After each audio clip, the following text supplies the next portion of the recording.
मेरी कोशिशों को सराहो, मेरे हमरा चलो।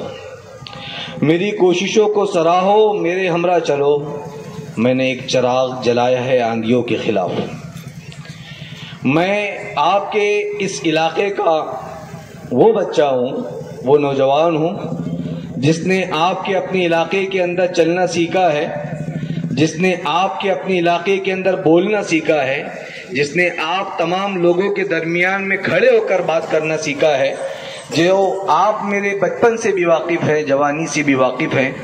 आप लोगों ने मुझे हर एतबार से देखा है, मैं आपके दरमियान का एक नुमाइंदा हूँ। और अल्लाह रब्बुल इज़्ज़त का एहसान है कि पिछले 16-17 साल से एक सियासी जमात के साथ मुंसलिक होने के हम काम करते आए हैं मिल्लत इस्लामिया के लिए। कई मरतबा जब लालखड़ी के अंदर स्टेज लगता था तो हमारे घर वाले कहते थे कि इससे बात नहीं कराना है, यानी मुझसे। जब भी लालखड़ी में स्टेज लगा, सियासी स्टेज लगा, हमारे घर वाले कहते थे कि भाई इससे बात नहीं करवाना है। आज इत्तेफाक है कि मैं खुद कैंडिडेट हूँ, मैं खुद उम्मीदवार हूँ और मुझे खुद बोलना है।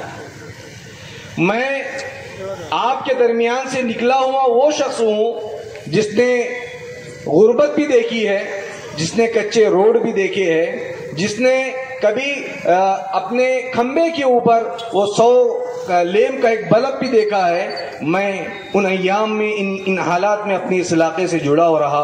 इस इलाके के अंदर मैं अपनी परवरिश को आगे बढ़ाता रहा। मैं कोई आपसे अलहदा नहीं हूँ, बल्कि सब मेरे हैं और मैं आपका हूँ। आज बहुत सारे लोगों को ये तकलीफ हो रही है कि मौलाना को क्या जरूरत थी आखिर इलेक्शन में आने की, और मौलाना आखिर क्यों इलेक्शन के अंदर उतर गए। देखिए, मैं सियासत में कोई नया नहीं हूँ और सियासत हमारे लिए कोई नई नहीं है। मैं गुलाम महमूद बनातवाला साहब का वो जुमला फिर दोहराता हूँ कि सियासत तो हमारे घर की लौंडी है, सियासत तो हमारे घर की लौंडी है। सियासत हमसे बेहतर कौन जान सकता है और सियासत हमसे बेहतर कौन कर सकता है। मैं मुतकल्लिम अहनाफ हज़रत मौलाना इलियास गुम्मन साहब का वो जुमला भी दोहराता हूँ। मुतकल्लिम इस्लाम मौलाना इलियास साहब गुम्मन ये कहते हैं कि मुल्ला से बड़ा कोई सियासी नहीं हो सकता, मुल्ला से बड़ा कोई सियासी नहीं हो सकता। जिसने नबी का इल्म सीखा हो, जिसने नबी की सियासत सीखी हो। मैं आपको एक चीज और बताना चाहता हूँ, कुरान मजीद के अंदर सियासत मुदुन भी है। ये अलग बात कि हम लोग उसको बयान नहीं करते। सियासत कुरान मजीद से ली गई है, सियासत कुरान मजीद का एक हिस्सा है। हज़रत मौलाना उमर महफूज रहमानी साहब फरमाते हैं कि सियासत को शरीयत के ताबे करना चाहिए और उसके बाद सियासत करना चाहिए। मैं आपको और बताना चाहता हूँ, हमारे मुकर्रिरीन ने आपके सामने कांग्रेस के मुताल्लिक कहा, महाविकास आघाड़ी के बारे में कहा, बीजेपी के बारे में कहा। मैं आपको आपके बारे में बताना चाहता हूं कि आपके ताल्लुक से ऐवान के अंदर क्या होता है। मैं आपको ये बताना चाहता हूं कि आपके ताल्लुक से ऐवान के अंदर क्या सोचा जाता है। मैं आपको ये बताना चाहता हूं कि ऐवान के अंदर आपके मुताल्लिक क्या फैसले लिए जाते हैं। अगर कोई अबू आसिम कोई जुमला कहता है तो ऐवान के अंदर उसको थप्पड़ मार दिया जाता है। मैं आपको ये बताना चाहता हूं, कोई अल्लाहू अकबर कह देता है तो उसमें बवाल छिड़ जाता है। लोगों को दूसरे नारे नजर नहीं आते, हमारे अपने नारे नजर आते हैं। मैं आपको ये बताना चाहता हूं कि सियासत में और इस इलेक्शन में कदम रखने का वाहिद मकसद ये है कि हम अपने लोगों की नुमाइंदगी करें। हमने बहुत ताबेदारी कर ली है, अब हमको हिस्सेदारी चाहिए। हमने बहुत लोगों की शतरंजियां उठा ली है, हमने बहुत सारे लोगों के लिए कुर्सियां लगा ली है। अब हम ये चाहते हैं कि हम अपनी सियासत के अंदर अपने कदमों को जमाएं। हम सियासत में अपने पैरों पे खड़े होना चाहते हैं, हम सियासत के अंदर अपना वकार बनाना चाहते हैं। हम लोगों को ये बताना चाहते हैं कि मुसलमान सिर्फ वोट देने के लिए नहीं है, बल्कि मुसलमान हुकूमत करने के लिए आया है। अल्लाह ने कुरान मजीद में फरमाया था, वइज़ क़ाल रब्बुका लिल मलाइकति इन्नी जाइलुन फिल अर्ज़ि खलीफा, कि ए फरिश्तों कह दो, आपको ये बताया गया है कि मैंने इंसान को जमीन में अपना खलीफा बनाकर भेजा है और खलीफा अल्लाह का नायब होता है। मैं आपसे पूछना चाहता हूँ कि आखिर हम लोगों को क्या हो गया है कि हम लोगों की गुलामी के अंदर पड़ चुके हैं। हम अल्लाह के अहकाम को मानने के लिए तैयार क्यों नहीं है। हम लोगों की चद्दरें उठाने के लिए क्यों तैयार है? हम लोगों की सतरंजियां उठाने के लिए क्यों तैयार है? जब अल्लाह ने हमें खलीफा बनाया है तो खलीफा का एक काम होता है कि अल्लाह के अहकाम को जमीन पे नाफिज करना, अल्लाह के फरमान को जमीन पे नाफिज करना। अल्लाह ने कहा कि इंसाफ करो। हमारे साथ क्या इंसाफ होता है? अल्लाह ने कहा लोगों के साथ भलाई का मामला करो। हमारे साथ कौन सा भलाई का मामला होता है? मैं आपसे पूछना चाहता हूँ, मेरे यहाँ पर बड़े भी बैठे हैं, मेरे यहाँ पर छोटे भी बैठे हैं, मैं आप लोगों से पूछना चाहता हूँ कि आप लोग देख रहे हैं कई अरसे से, आप बताइए चांदनी चौक से लेकर लाल खड़ी तक के कितना विकास हुआ है? हमारे यहाँ पर अभी रेलवे स्टेशन बनने वाला था, वो जो हमको चवन्नी छाप कहता है, उसने हमारा रेलवे स्टेशन हड़प कर लिया। क्या आपको तकलीफ नहीं होती इसके बारे में? हमारे पास से यहां से हमारी बस्ती को उठाया गया। क्या आपको ये पता नहीं है कि एक कांग्रेस का बड़ा लीडर ये चाहता था कि लाल खड़ी को जमीन दोस्त कर दिया जाए। अगर मौलाना सफदर मरहूम रहमतुल्लाह अलैह जिंदा नहीं होते और बुलडोजर के आगे नहीं सोते तो आज ये लाल खड़ी हम लोग नहीं देख पाते थे। ये हमारे लोगों ने किया है। आखिर हम किस वजह से कांग्रेस को वोट देते हैं? या हम किस वजह से महाविकास आघाड़ी के लिए वोट मांग रहे हैं? अरे जो लोग फखर से अपने दामन पे ये कहते हैं कि बाबरी मस्जिद को हमने शहीद किया है, तुम लोग उनके लिए वोट मांगते हो, तुम उनके लिए कैंपेन करते हो, तुम ये कहते हो कि ये हुकूमत आ जाएंगी तो हम महफूज हो जाएंगे। अरे अल्लाह के बंदो, थोड़ा तो अपने अंदर ये चीज को पैदा कर लो कि आप ईमान वाले हो, आपको अल्लाह ने ईमान दिया है। ये आपको डराने के लिए जरूर आएंगे, ये आपको बताएंगे कि आपके साथ ऐसा होगा। मैं आपको बताना चाहता हूं 2014 से लेकर 2024 तक मोदी सरकार की हुकूमत रही है और अभी भी हुकूमत जारी है। तो आप लोगों के साथ क्या हुआ? हम मोदी हुकूमत में रह रहे, क्या हमारे साथ क्या हुआ? बताइए आप लोग, हमारे साथ क्या हुआ? हम लोग खा रहे हैं, हम लोग पी रहे हैं, हम लोग अच्छी जिंदगी गुजार रहे हैं। ये नए शोशे पैदा करना कि अगर आपने उसको वोट दिया तो वो जीत कर आ जाएगा, वो इलेक्शन में हार जाएगा, ये तमाम बातों को अपने ज़हनो दिमाग से निकाल दीजिए। अल्लाह रब्बुल इज्जत बार बार कभी मौके नहीं लाते। मैं आपको ये बताना चाहता हूं कि आज मौका है आप लोगों के सामने खड़े होने का। लोग ये भी कह रहे हैं कि मौलाना के साथ तो नौजवान उलमा हैं। मैं आपको फिर तारीख बताना चाहता हूं कि सुल्तान टीपू ने जब शेर का जबड़ा चाक किया था, जब शेर का जबड़ा फाड़ा था, सुल्तान टीपू की उम्र क्या थी? सुल्तान टीपू जब मैदान में निकले थे तब सुल्तान टीपू की उम्र क्या थी? मैं आपको फिर पूछना चाहता हूँ कि मोहम्मद बिन कासिम ने जब सिंध को फतह किया था, मोहम्मद बिन कासिम की उम्र क्या थी? आप लोग अर्तगल गाजी भी देख रहे हैं, अर्तगल गाजी की उम्र क्या थी? आप लोग उस्मान गाजी को भी देख रहे हैं, उस्मान गाजी की उम्र क्या थी? लोगों ने कहा कि आइए मैदान में, तो हमने भी उनसे ये कह दिया है, उस्मान गाजी का जुमला हमने उनको सुना दिया है कि ये रहा मैदान और ये रहे हम भी मैदान के अंदर डटे हुए हैं। हम किसी के दबाव के अंदर आने वाले नहीं है। चाहे कुछ भी हो जाए, हम लोग अपनी ताकत बताकर रहेंगे और इंशाअल्लाह उल अजीज मुसलमानों के हुकूक के लिए, अपने शहर के हुकूक के लिए जान तोड़ मेहनत करते रहेंगे और लोगों को ये बताया जाएगा कि इंसाफ कैसे किया जाता है, लोगों को ये बताया जाएगा कि विकास कैसे किया जाता है। जो लोग ये कहते हैं कि ये तो विकास की आंधी है, ये विकास की आंधी नहीं है, ये विकास की आंधी नहीं है, ये विनाश की आंधी है जिसने हमारा बेड़ा गर्क कर दिया है। हम लोग आज खुश होते हैं प्लाट लेने के लिए, हम भूखंडों के अंदर पड़े हुए हैं, हमारे काम नहीं होते, हमारे रोड नहीं बनते, हमारी नालियां नहीं बनती, हमारे लाइट नहीं लगते, हम भूखंडों के अंदर पड़े हुए हैं। तो ये भूखंड पास करवाने वाले लोग कौन हैं? जहां पर लेआउट का माल 700 रुपए में मिलता है, हमारा भूखंड का माल 1500 में बेचने वाले लोग कौन है? पहचानिए इनको। ये गरीबों को लूटने वाले लोग हैं। हम प्लाट तो ले रहे हैं, हम घर तो बना रहे हैं, लेकिन आप सरकारी तौर पर वहां की मान्यता आपको बिल्कुल भी नहीं मिली। हम कौन सी दुनिया में जी रहे हैं? हम कहां पर जी रहे हैं? मैं आपको बताना चाहता हूं, अभी भी मौका है। तहफ़्फ़ुज़ नामूस रिसालत की यहाँ पर बात हुई।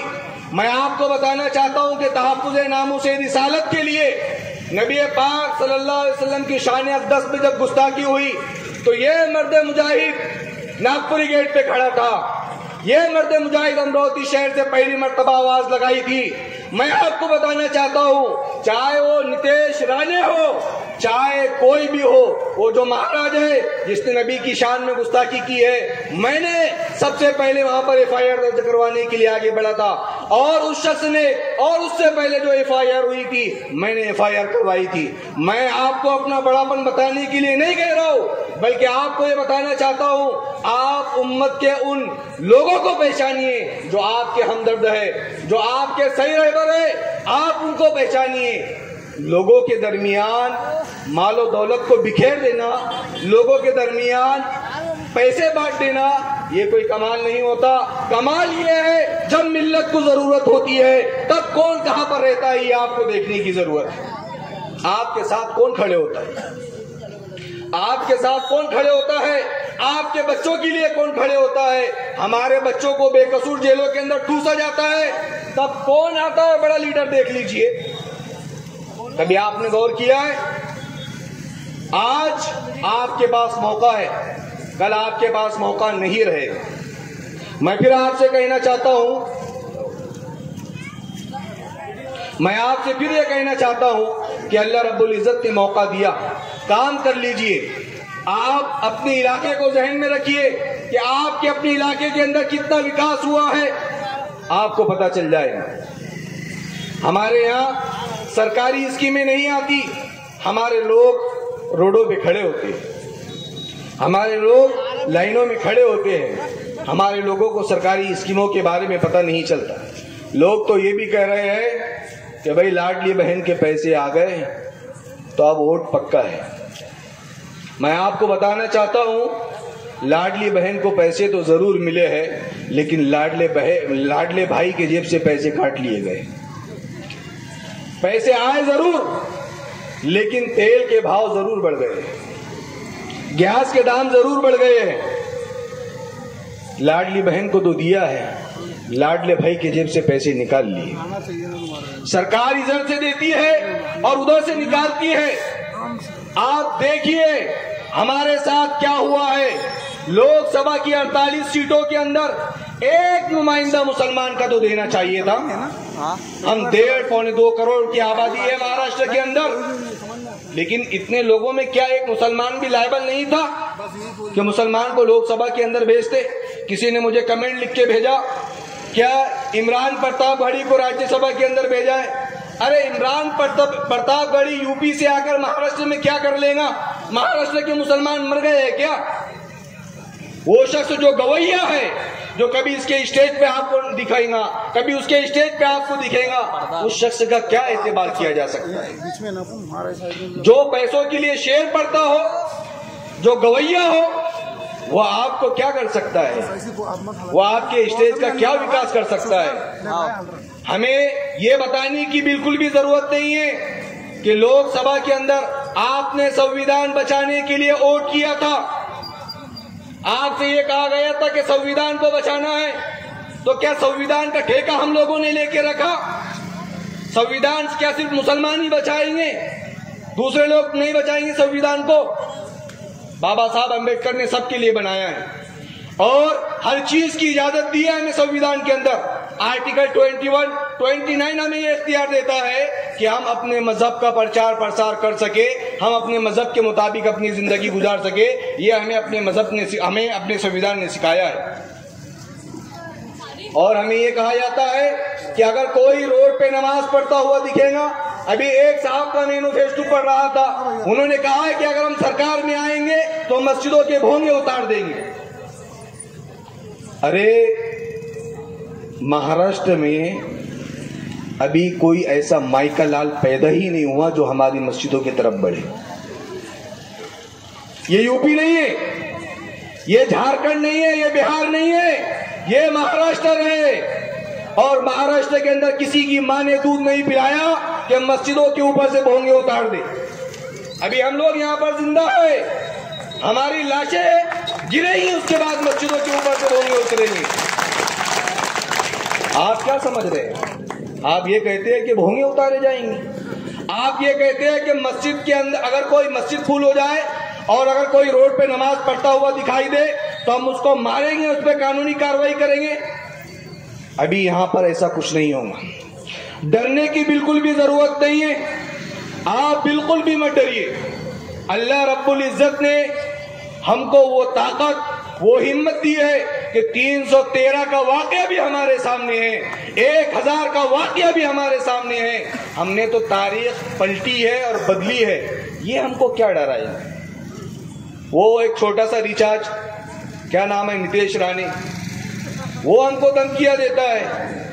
अरे बाबा, हमारे तो एक साहब ने यहां तक के कहा था चल असूरिया पेट्रोल पंप आ जा, पेट्रोल का भाड़ा भी हम देते, पेट्रोल डालने की भी पैसे हम देते। ये हमको ललकारता है। ललकारने वाले बहुत आए और बहुत गए। वो टाइम गया जब लोगों को दबा दिया जाता था, अब वो वक्त नहीं रहा।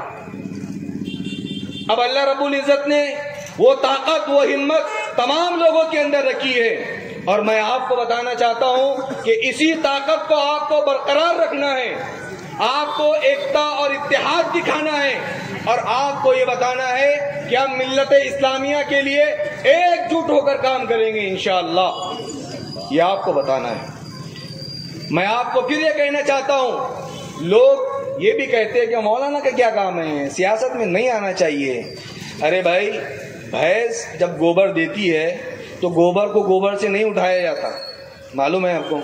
गोबर को गोबर से नहीं उठाते, उसके लिए कुछ ना कुछ लगाना पड़ता, उसके बाद पलटना पड़ता। ऐसी गंदगी अगर कहीं हो जाए तो गंदगी को गंदगी से साफ नहीं किया जाता, गंदगी में उतरना पड़ेगा, उसको साफ करना पड़ेगा। लोग ये कहते हैं मौलाना सियासत तो बहुत गंदी हो गई। अरे हमको मालूम है गंदी हो गई, रातों रात क्या हो जाता हमारे को भी मालूम है, सब पता है और सब चीजों का इल्म हमारे पास है। और कुछ लोग ये कहते हैं कि भाई तुम सियासत के बारे में क्या समझते हो मौलाना। अरे हम नबी के वारिस है। नबी ने उलमा को अपना वारिस बोला है कि अल उलमा वरसतुल अंबिया, कि उलमा में नबियों के वारिस होते हैं। तू हमको सियासत सिखाएगा। अरे भाई, हमने मदरसों में पढ़े सियासत, हमने कुरान में पढ़े सियासत, हमने हदीस में पढ़े सियासत, अब हमको ये सियासत सिखाने वाले सियासत सिखाएंगे। मैं आपको बोलना चाहता हूं, अभी हमारे पास वक्त है, आगे हमारे पास वक्त नहीं रहेगा। मुझसे कुछ लोगों ने ये भी कहा कि मौलाना हमारा एक आमदन निकल जाता, आप बैठ जाओ। मैंने कहा कोई पेशकदमी करे तो हम भी सोचेंगे। अरे भाई, मेरे अकेले के बैठने से क्या होता, बाकी दूसरे लोगों को तो बिठाओ। मेरे अकेले के बैठने से क्या होगा, दूसरे लोगों को भी बिठाओ। ये तमाम हलबे हमारे सामने लाए जाएंगे, आपको ये बताया जाएगा कि ऐसा नहीं ऐसा हो जाता था, ऐसा नहीं करे तो ऐसा हो जाएगा। ये तमाम हरबे हम बहुत जमाने से देख रहे हैं। आपको फिर ये कहना चाहते हैं कि आने वाले 20 तारीख को 21 नंबर का बटन, 20 तारीख 21 नंबर का बटन और नारियल का बाग हमारी निशानी। पता है नारियल का बाग क्यों लिया गया? ये वो निशानी है जो खजूर के दरख्त से मुशाबहत रखती है, और खजूर का दरख्त हमारे इस्लामी शायर में से एक है। पता है आपको खजूर से हमारी कितनी गहरी निस्बत है? रोजा अफ्तार करते तो हम खजूर से करते, बहुत गहरी निस्बत है हमारी। हमने ये निशानी इस वजह से भी पसंद की है कि आज से 30 साल पहले जब हजरत मौलाना सफदर साहब कासमी रहमतुल्लाह अलैह इलेक्शन लड़ रहे थे, उन्होंने इसी निशान पर इलेक्शन लड़ा था और आपके महल्ले ही के थे। और दूसरा, मैं आपके महल्ले का हूं। अब आपकी जिम्मेदारी है कि आप मेरे लिए क्या करते हैं, आप मेरे लिए आगे बढ़ते हैं या पीछे हो जाते हैं। आपके पास ये भी कहा जाएगा कि आपके घर के अंदर कितने वोट है, मैं आपको एक वोट के बदले 1000 रुपए देता हूं। आपको ये भी कहा जाएगा 500 रुपए देता हूं। मैं आपको कहता हूं कि अपने वोट बिल्कुल भी मत बेचिए। आप मुझे नहीं देंगे कोई मसला नहीं, लेकिन वोट नहीं बेचना। वोट एक अमानत है, वोट एक जमानत है, वोट एक गवाही है। अल्लाह कल कयामत के दिन आपसे पूछेगा कि तुमने वोट डाले थे किसी भाई को, किसी बहू को, किसी ताई को। आपसे पूछा जाएगा क्या उसने वो जितने भी गलत काम करेगा उसका थोड़ा थोड़ा आज तुम्हारे हिस्से में भी लिखा जाएगा। ये बात को याद रखना। वोट एक गवाही है। गवाही का मतलब ये होता है कि आप किसके मुतालिक गवाही दे रहे कि ये ईमानदार है, सच्चा है, आप उसको कहते हो वोट डालना, गवाही देना। आप मुझे नहीं देंगे कोई मसला नहीं, लेकिन वोट को बेचना बिल्कुल भी नहीं है। आपके पास 1000 रुपए लेकर आएंगे कि 1000 रुपए लो और वोट हमको देना। कोई ये कहेगा कि अरे मेरे घर में 5 लोग हैं, कोई ये कहेगा मेरे घर में 7 लोग हैं, 1000 रुपए वोट से होना। अरे 1000 रुपए एक साल में कितने दिन होते? 365 दिन होते। आप 365 को 5 साल में तकसीम कीजिए। 365 गुनीला 5 हो गए 1825 दिन। अब आपको दे रहा हूं 1000 रुपए। 1000 रुपए 1825 दिन चलते क्या? चलते क्या? अरे बोलो जोर से, चलते क्या? नहीं चलते ना। आपकी कीमत क्या लगा रहा पता है सामने वाला? 8 आने से भी कम आपकी कीमत। 50 पैसे की वो चवन्नी छाप जो है ना, बोला ना, उससे भी कम कीमत हमारी लगाई है। 1000 रुपए वोट। अरे ईमान वाला बिकेगा नहीं। या आप अज़्म कीजिए या आप तहिया कीजिए कि हम अपने ईमान को नहीं बेचेंगे 1000 रुपए में, 500 रुपए में। हम अपना वोट अपने दिल के मुताबिक, अपनी दिल की गवाही के मुताबिक ऐसे शख्स को देंगे जो ईमानदार भी होगा, जो इंसाफ वाला भी होगा, जो आप लोगों के लिए काम करने वाला भी होगा। मैं आप लोगों से गुजारिश करता हूं कि आने वाली 20 तारीख को आपको 21 नंबर का बटन दबाना है और नारियल का बाग हमारी निशानी है, उसके सामने का जोर से, इतने जोर से बटन दबना चाहिए